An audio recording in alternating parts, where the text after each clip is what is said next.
This is a demonstration of exercise M534, computing the margin of safety. Robbie's Repair Shop has a monthly target profit of $31,000. Variable costs are 20% of sales and monthly fixed costs are $19,000. In the first requirement, it asks us to compute the monthly margin of safety in dollars if the shop achieves its income goal. Note, if variable costs are 20%, then the contribution margin ratio is 80%. So the first thing that we need to do is to compute what the required sales are in dollars at the break-even point. We know from the problem that Robbie's fixed costs are $19,000. So at break-even, the target profit would be 0. The contribution margin ratio is 80%. If we divide the fixed cost by the contribution margin ratio, we get the required sales in dollars at the break-even point for Robbie's Repair Shop of $23,750. Next, we're going to determine the required sales in dollars to reach the target sales level.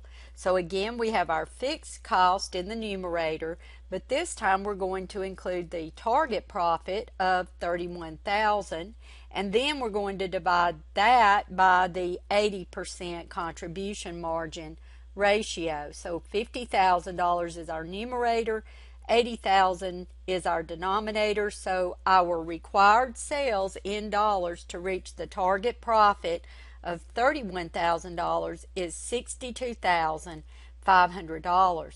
So to determine the margin of safety, we're going to take the expected sales at the target profit, $62,500, and subtract from that the break-even sales of $23,750, which means to reach that target profit of $31,000, Robbie's Repair Shop has a margin of safety of $38,750.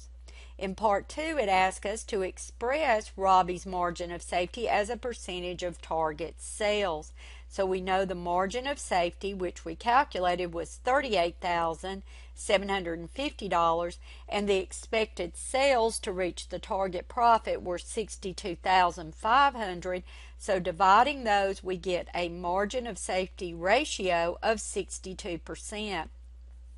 And in Part 3, it asks us, why would Robbie's management want to know the shop's margin of safety?